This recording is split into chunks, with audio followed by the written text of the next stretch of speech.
디모데후서 4장 3절부터 8절까지의 말씀입니다. 때가 이르리니 사람이 바른 교훈을 받지 아니하며 귀가 가려워서 자기의 사욕을 쫓을 스승을 많이 두고 또 그 귀를 진리에서 돌이켜 허탄한 이야기를 쫓으리라.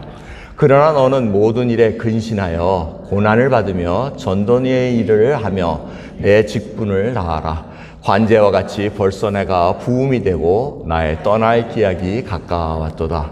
내가 선한 싸움을 싸우고 나의 달려갈 길을 마치고 믿음을 지켰으니 이제 후로는 나를 위하여 의의 면류관이 예비되었으므로 주 곧 의로우신 재판장이 그날에 내게 주실 것이니 내게만 아니라 주의 나타나심을 사모하는 모든 자에게니라. 아멘. 자리에 앉으시겠습니다. 앞에 보시는 사진은 까미노 데 산티아고에서 산티아고로 가는 길에서 이 조개 껍데기 표시해가지고 불란서에서 스페인까지 옛날엔 순례자들이 걸었던 그 길을 얘기합니다. 그래서 한 500마일 정도 넘는 그런 거리입니다. 그래서 길게는 한 달 40일도 걸리고 짧게는 일주일 만에 갈 수도 있다고 그러는데 제가 이번 팬데믹 하면서 이 산티아고 걸었던 유튜브들을 이렇게 한 몇 개 봤습니다. 이게 팬데믹이 되니까 사람도 없고 또 그 유튜버들이 또 어떻게 했는지 가가지고 그 걷는 모습을 보면서 참 그 걸으면서 뭘 생각할까? 유튜브 산티아고 걸어간 분은 이 기독교인들은 거의 내놓지를 않은 것 같아요. 다 일반 사람들이 내고 해서 이렇게 봤는데 여기에 보통 사람들이 걷다가 자기 성찰을 하고 자기가 깨닫고 자기 인생의 목적을 내가 왜 이렇게 열심히 일만 했던가 뭐 이런 생각을 하면서 감화받아 가지고 이 밑에 이 사진은 제주도 올레길입니다. 그 산티아고로 갔다가 제주도 올레길을 또 만들어 가지고 지금 한참 한국에서도 유행하는 것이 바로 이러한 길입니다. 자, 길에 대한 얘기입니다. 이 길을 어떤 길을 걷느냐? 지금 사도 바울이 디모데후서 4장 말씀을 가지고 우리가 정말 목표가 어디고 어느 길을 택해서 가는지 한번 오늘 같이 생각해 보자 합니다. 오늘 디모데후서 말씀을 보면은 지금 관제와 같이 내가 부음이 되고 나의 떠날 기약이 가까웠도다 얘기합니다.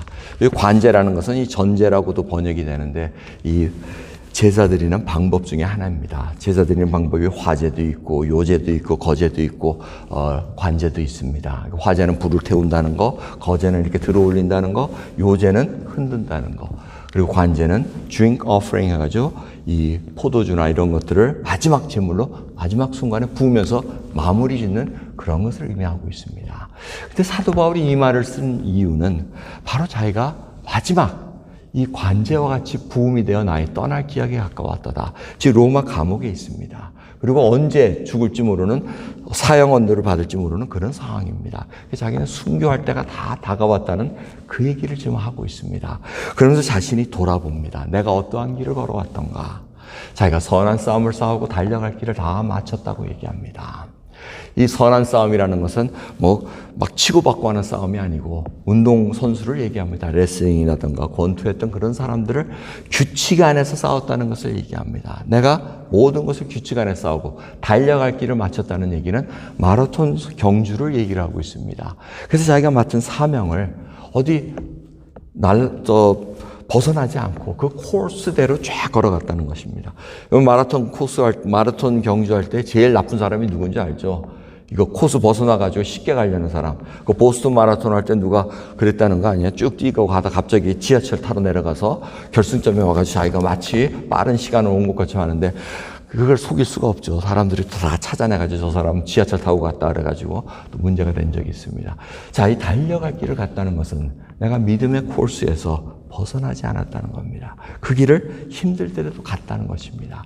그 믿음의 여정에 있어서 내가 이정표를 보고 달려갔다는 거예요. 이정표는 내가 몇 킬로 남았습니다. 목적지가 어디입니다. 이런 간간히 그런 이정표를 보면서 하나님께서 은혜 주시는 우리 이 달려갈 길을 가는 데 있어서 보여주십니다. 은혜를 베풀어 주시고 그게 이정표입니다. 내가 천국을 향해서 지금 달려가는데 이 믿음의 길을 가는 데 있어서 간간히 하나님께서 그 길을 확인시켜 주십니다. 그 다음에 오아시스가 이 광야의 길을 가고 믿음의 여정하는 데 있어서 드러납니다. 그게 다 하나님의 계획하신 것, 시간 속에 있을 때 그걸 맛본다는 겁니다.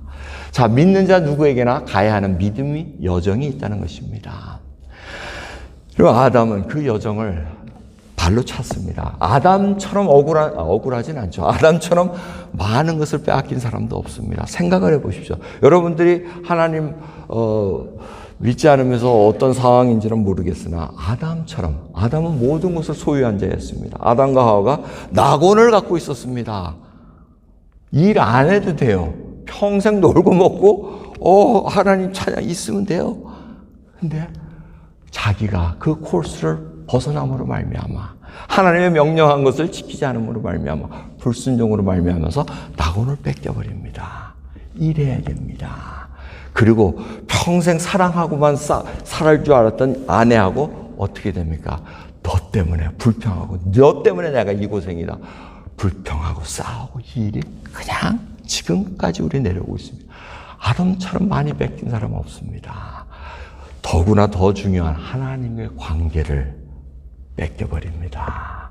그걸 회복하기 위해서 우리 주 예수 그리스도께서 우리로 하여금 다시 한번 그 회복되는 역사를 지금 이루고 계신다는 겁니다. 물론 궁극적으로서는 새 하늘과 새 땅을 통해서 다 주실 것이지만 그 여정은 끊임없이 저희들에게 큰 고통으로 올 때가 있다는 것입니다. 그래서 여러분들에게 오늘 묻고 싶은 것은 인생의 세월을 통해 빚어주신 믿음이 지금 어떤 모습으로 드러나고 있냐는 겁니다. 지금 여러분들 제가 시작하기 전에 고무신과 우산을 파는 어머니의 심정을 얘기했습니다. 어떻게 보느냐에 달립니다. 오늘 우리가 예배를 드릴 때 사람이 오고 안 오고 것이 아니고 지금 하나님이 정말 나에게 어떤 분이시라는 것을 알고 찬양 드릴 수 있다는 거. 그것만 드릴 수 있다면은 여러분 우리가 믿는 목적이 뭔가를 분명히 알고 가셔야 된다는 겁니다. 그거 잊어버릴 때는 불평하게 돼 있습니다. 안달하게 돼 있습니다. 여러분의 모습은 어떻습니까? 작은 일만 터지면 안달하고 불안해하고 두려워합니까? 세상 것을 갖지 못해서 저 사람은 저만큼 갖고 있는데 나는 이것밖에 안 돼. 여러분 그게 아니라는 것입니다. 여유로움이 있기를 원합니다. 하나님께서 나에게 이 여정 속에서 내가 선한 싸움과 달려갈 길을 다 지금 갖고 있을 때 여유로움으로 묻어나는 그 맛이 나와야 됩니다. 여러분 우리에게는 정말 어떤 맛이 나오는가 정말 하나님께서 주시는 그 은혜를 한번 살펴보기를 원합니다. 이 믿음의 여정, 인생의 여정은 믿음을 갖고 걸어가는 데 있어서 평탄한 길만 있는 건 아닙니다. 그 산티아고로 가는 길이라든가 이런 길들은 골짜기도 있습니다. 메마른 곳도 있고 질퍽거리는 땅도 있습니다. 계곡도 있고 가파른 길도 있습니다. 근데 이것이 다 하나님의 섭리 속에서 움직이고 있다는 것을 아셔야 됩니다. 그래서 성경 말씀은 이렇게 얘기합니다. 전도서 7장 14절을 보면 형통한 날에는 기뻐하고 공고한 날에는 생각하라. 하나님이 이 두 가지를 병행하게 하사 사람으로 그 장래의 일을 능히 헤아려 알지 못하게 하셨느니라. 형통하고 공고한 날 이것이 뒤섞여 있습니다. 여러분 한번 돌이켜보세요. 그렇지 않습니까? 맨날 죽으라 하는데 맨날 죽으라는 일만 있습니까? 어떤 때 또 벌쩍 사는 일도 있어요. 그래서 그거를 잊어버려요. 또 벌쩍벌쩍 사는 일만 있냐? 그것도 또 안 좋은 일이 생겨가지고 또 꼬꾸라질 때도 있어요. 이거를 병행하게 하셨다는 것이 하나님의 섭리라는 것입니다. 그래서 전도서 3장 1절에 3절을 보면 너무나 잘 아시는 말씀.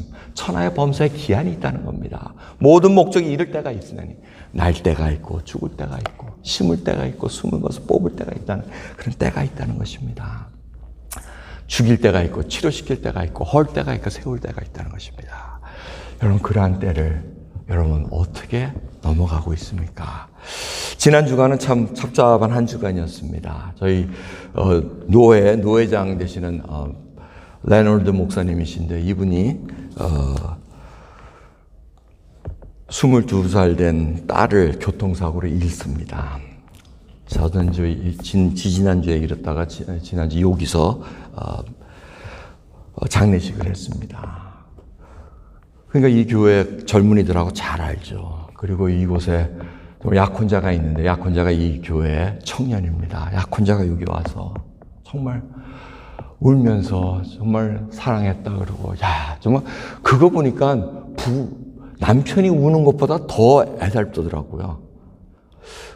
속으로는 아우 제가 장가를 갈 수 있나 이런 것도 걱정도 들고 아무튼 그런데 더 이 슬픈 날인데 지난 몇 개월, 불과 3개월도 안 됐습니다. 3개월 전에 무슨 일이 일어나지 않습니까? 그 목사님이 이 샤운 목사님, 이 교회 담임 목사님 아들하고 결혼을 했습니다.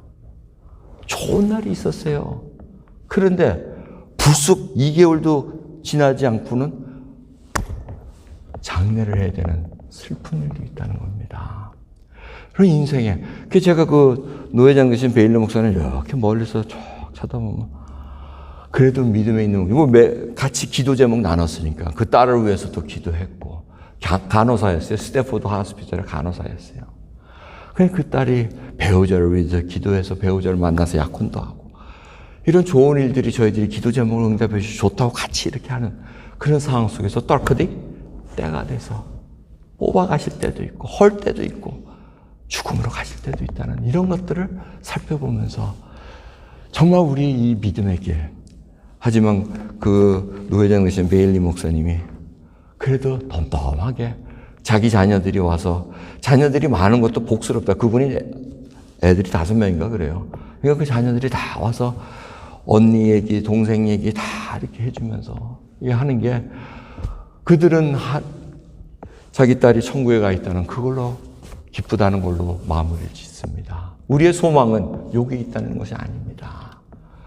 여러분, 그 하나하나를 잘 생각하시면서 우리 달려갈 길은 무엇입니까? 이 세상의 것을 가지고 아웅다웅할 시기가 아니라는 겁니다. 성경은 그러한 이 믿음의 여정을 통한 사람들로 가득 차 있습니다. 그 사람을 본받자는 얘기가 아닙니다. 그 사람들이 겪었던 그 여정을 통해서 나의 믿음이 지금 하나님을 얼마나 닮아가냐는, 이 여정을 통해서 하나님을 닮아가지 않으면 우리는 중요한 것을 놓친다는 것입니다. 욥이 가장 좋은 예입니다. 형통과 고난을 같이 겪었던 자입니다. 이만한 자가 없습니다. 하나님이 자랑스럽게 사단에게 내놨던 자입니다. 그래서 욥은 더 억울했습니다. 내가 잘못한 거 없는데 왜 내 재산을 다 뺏겨야 되고 내 자녀들을 다 잃어야 되고, 이유가 무엇입니까? 하나님만 내가 볼 수만 있다면 내가 따지겠습니다. 내가 이렇게 고통당할 이유가 없습니다. 내가 이런 취급당할 이유가 없습니다 하고 막 대들었습니다. 그런데 마지막 결론이 뭡니까? 욥기 42장입니다.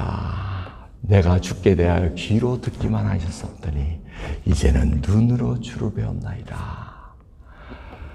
작년에 우리 교회 표였던가 이게? 야, 욥기 표만 하면 아주 그냥 끔찍하네요. 하도 힘든 일만 있어가지고. 그런데 욥이 왜 이런 고백을 합니까? 하나님이 나타나셨어요. 욥아. 그러면 욥이 어떻게 해야 됩니까? 하나님 왜 나한테 이래야 되잖아요. 하질 못합니다. 이 고백이 하나님을 보고 자기가 하는 고백입니다. 이제는 눈으로 주를 배웠느니 내가 스스로 하나고 티끌과 재 가운데 회개하나이다. 주님, 내가 너무나도 무지했습니다. 한심한 사람입니다. 어찌 내가 하나님 앞에 그렇게 함부로 얘기할 수 있습니까? 내가 어떻게 하나님보다 더 잘한다고 내 것을 따지겠다고 대들었습니까? 이것이 인간의 창조주를 만난 피조물의 자세라는 것입니다. 욥은 그 믿음의 여정을 걸어갔던 자였습니다. 고난을 통해서 하나님이 누구신 것을 대답을 다 받지 못합니다. 하지만 하나님을 만나는 순간 다 해결이 됩니다. 야곱은 또 다른 얘기입니다. 창세기를 보면 야곱이 참 희한한 인생이다 싶은 생각이 있습니다. 속여가지고 장자권과 축복을 뺏고, 또 나중에 또 자기 외삼촌한테 속임을 당해가지고 아내를 얻긴 얻는데 또 이 엉뚱한 아내 얻으니까 7일 후에 또 하나 얻고, 거기서 아주 치이고, 또 아내 또 자매들끼리 싸우니까 또 여정 줘가지고 나중에 졸지에 여자가 4명이 돼버려요. 그냥 여기 갔다 저기 갔다 애 낳느라고 정신이 없어. 나 그거 읽으면서 이게 도대체 이 사람은 도대체 뭘 하는 건가? 좋았던 건가? 나빴던 건가? 하여튼 여인들의 이 질투와 여기 앉아 보면서 아주 시겁을 해버렸어요. 와, 이건 야곱이 그냥 여기 지고 저기 지고 그냥 이런 와중에서도 그 말씀이 왜 있겠습니까? 지금 야곱의 믿음의 여정을 하나님께서 만들어가고 있습니다. 그러면서 창세기 47장 9절에 결국 어여여 해가지고 힘들게 지금 요셉이 국무총리로 있는 그 애굽의 땅으로 들어갈 때 바로가 묻지 않습니까? 내 연세가 몇이뇨 하고 이렇게 묻습니다. 그럴 때 대답이 뭡니까? 바로에게 고하되 내 나그네의 길의 세월이 130년이니라. 나의 연세가 얼마 못 되니 우리 조상의 나그네 길의 세월에 미치지 못하나 험악한 세월을 보내었나이다. 이 고백입니다. 자기 생각하니까 그게 다 험악했다는 겁니다. 이자가 자기 형 눈을 피해가지고 자기 외삼촌 집으로 가는 거, 엄마의 고향으로 간 게 500마일이 넘습니다. 산티아고로 가는 그 거리입니다. 거의 한 달 넘는 그 거리를 돌베개 뱉다가 그 다음에 와서 어떻게 좀 잘 되는 줄 알았더니 삼촌한테 속여가지고 그냥 아내가 둘 생겼다가 넷됐다가 막 정신이 없다가 또 돈은 갑자기 많아지고 그거 갖고 또 도망가려다가 또 잡히고 또 형이 또 자기 죽이러 오는 줄 알고 또 천사하고 막 싸워가지고 환도뼈가 또 부러지고 뭔 인생이 뭐 그런 인생이 다 있어요.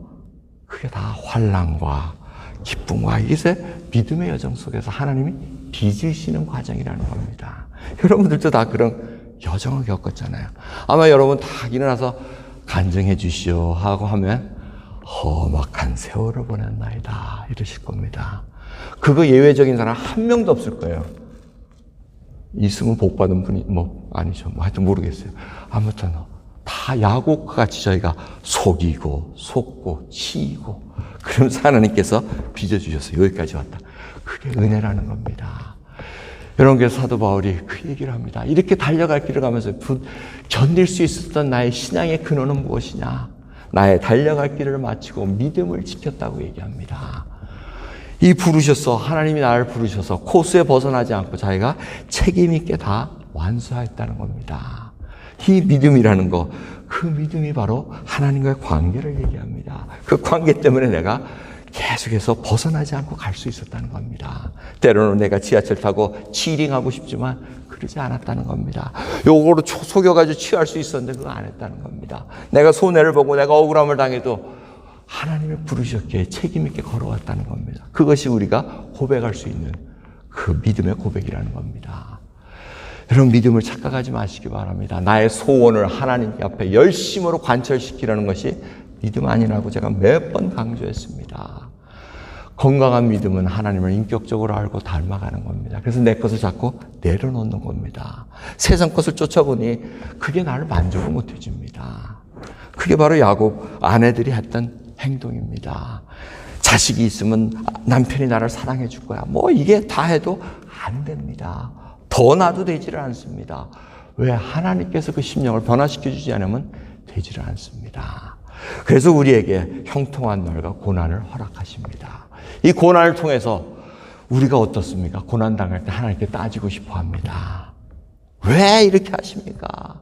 욥과 같고 야곱과 같은 그러한 모습입니다. 그런데 그 일을 통해서 우리를 회개하게 하십니다. 하나님이 나로 하여금 항복하게 하십니다. 여러분 항복하면 행복해집니다. 하나님께 항복하면 행복해지십니다. 우리는 그걸 놓칠 때가 있어요. 내 것을 놓지 않고 내가 다 가지면 이 사람이 분명히 나에게 무릎 꿇을 것이야. 그렇지 않습니다. 세상의 위치가 하나님이 원하시는 뜻은 그렇게 돌아가지 않습니다. 믿음에 있는 자는 그것을 알 것입니다. 사도 바울의 여정이 바로 그러했다는 것입니다. 주님께서 분명히 약속하십니다. 너는 이방인을 향한 나의 택한 그릇이라고 이야기를 하십니다.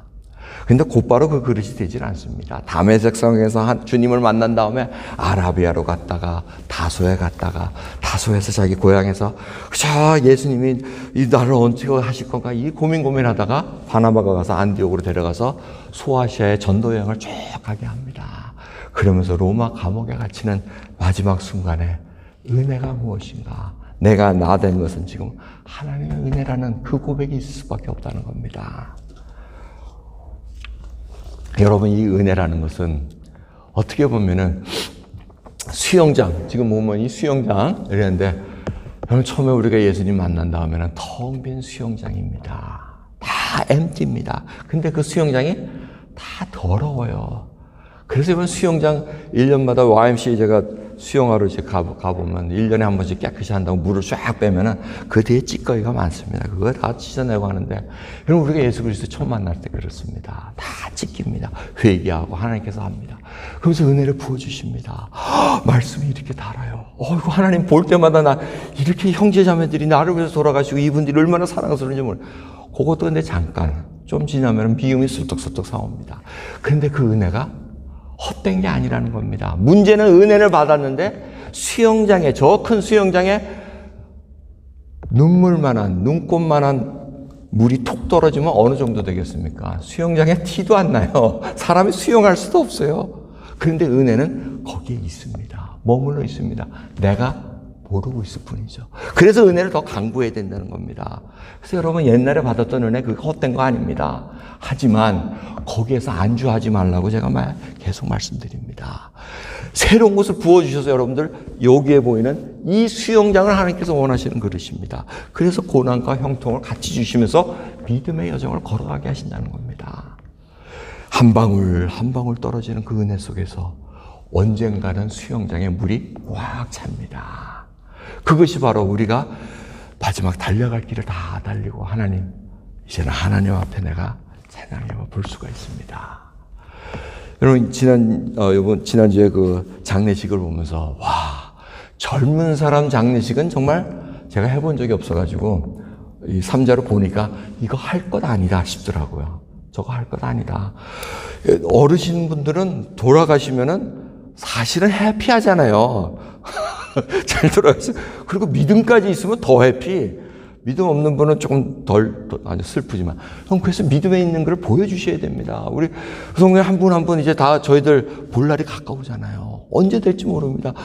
이제 아내가 지금 간 지 한 달 됐는데, 문득문득 혼자 있으니까, 야, 이거 깰 수 있는 거야 싶더라고요. 그러다가 아무도 안 찾으면, 그래서 감사하게도 이렇게 전화 걸어주시고 방문해 주시는, 이렇게 똑똑 눌러주시는 분들이 계셔가지고 내가, 아이고, 내가 고독사 하지는 않겠다는. 여러분 성도들끼리 자주 연락하세요. 혼자 자주 연락하시고, 살았나 죽었나. 근데 여러분, 그 하나님께서 하시는 일들이, 우리 결국 그겁니다. 은혜를 받고 수영장과 같이 많은 사람과 같이 누리는 그 그릇으로 만들어주길 원한다는 겁니다. 수영장에 물 가득 찼다고 그게 좋은 것이 베네핏이 뭡니까? 남이 와서 누리라는 것입니다. 자녀들이 와서 누리고 손자손녀들이 누리고 이웃들이 와서 누리라는 거. 그 이유인데 그게 바로 성령의 열매죠. 우리가 그걸 잊을 때가 많습니다. 내가만 이렇게 해서 내가 건강하고 내가 잘 되고 사람들이 하나님 영광 보고 믿을 거야. 택도 없는 소리입니다. 우리가 낮아지지 않으면, 내가 하나님 앞에 붙들고 쓰러지지 않으면 되질 않습니다. 그러기에 이 일의 결국을 전도서는 어떻게 얘기합니까? 12장 마지막 구절들 보면은 일의 결국을 다 들었습니다. 다 해 아래 있는 거 새가 없더라. 그리고 하나님의 때가 다 있더라. 하나님을 경외하고 명령을 지키라. 이것이 사람의 마땅한 본분이라. 하나님은 모든 행위와 모든 은밀한 일을 선악간에 심판하시리라. 마지막 때 심판하신다는 말씀, 그걸 잊지 말아야 됩니다. 성경은 그것을 강조하고 있습니다. 내가 너에게 이르노니 사람이 무슨 무익한 말을 하든지 심판날에 이에 대해 신문을 받으리니 내 말로 의롭다함을 받고 내 말로 정죄함을 받으리라. 마태복음 12장 36절 말씀입니다. 궁극적인 마지막에 가서는 내 달려갈 길 다 간 다음에 심판 조이신 우리 주님 앞에 우리가 다 고하게 되어 있습니다. 로마서 말씀은 이러므로 우리가 각인이 자기 일을 하나님께 직보하리라 얘기합니다. 내 입으로 말하고 싶지 않아도 그저 기록됐던 게 그냥 촤르르 하고 나오게 되어 있다는 겁니다. 내가 저주했던 말, 내가 흉보고 욕했던 일, 축복했던 일, 말, 이런 거 다 심판대 쫙 나온다는 겁니다. 그러기에 우리가 매일같이 하나님 앞에 회개하며 주님 앞에 나가는 그 길을 간직하게 나간다는 겁니다. 여러분, 오늘 달려갈 길에 대해서 한번 생각해 보시기 바랍니다. 어쩌면 내놓을 수 있는 그런 것도 아닐 수도 있어요. 하지만 나름대로 믿음의 길을 달려왔습니다. 이 앞에 있는 사진을 보면은 혹시 어디서 나온지 아세요? 이 사진을 안다 그러면 정말 내가 성경책을 선물을 해줘야 될 것 같아요. 그죠? 이 우리 교회 달력 10월달 사진이에요. 아무도 관심 없죠. 제가 길에 달려갈 길을 계속 하면서 사진 좋은 거를 찾으려고 그냥 구글에 가서 막 찾다가 이렇게 교회 사진을 달력을 보니까 10월 달에 저 사진이 있는 거예요. 저게 어딘지는 모르겠어요. 이게 순례의 길, 그 길을 얘기하는 도미니코로, 산티아고로 가는 길인지 그건 잘 모르겠는데, 이게 가슴이 갑자기 쫙 하면서, 야, 이게 달려갈 길을 가는 것이구나. 그걸 보면서 보여드립니다. 여러분, 우리 갈 길이 다 코스가 다릅니다. 부르심이 다 틀립니다. 유니크합니다. 그 길을 벗어나지 마시고 믿음으로 걸어가시기 바랍니다. 공부할 때 정말 하나님 앞에 기도하시기 바랍니다. 형통할 때 하나님께 찬양하시고 감사를 돌리십시다. 이제 10월달 왔으니 추수할 때가 됐습니다. 무엇으로 하나님께 이 열매를 드릴 수 있는가? 다시 한번 기도하는 시간 되기를 원합니다. 기도하겠습니다. 하나님 감사합니다. 오늘 정말 주님, 저희들이 마지막 시대에, 마지막 시기의 인생에 정말 정리해야 될 시간에 저희들이 와 있습니다. 주여, 나의 달려갈 길을 마치고 이제는 모든 것을 하나님 앞에, 이제는 준비하신 그 주님의 심판대 앞에 저희들이 자랑스럽게 서기를 소원합니다. 우리에게는 상급만이 있는 것이지 심판이 아니라는 걸 압니다. 그러기에 주님, 오늘도 주님을 닮아가기를 소원합니다. 주님의 놀라운 은혜 하나하나 갈망하며 그 은혜가 헛되지 않았다는 것을 깨달으며 기쁨으로 누릴 수 있는 귀한 복된 인생 인도해 주옵소서. 감사드리며 우리 예수 그리스도의 이름으로 기도드리옵나이다. 아멘.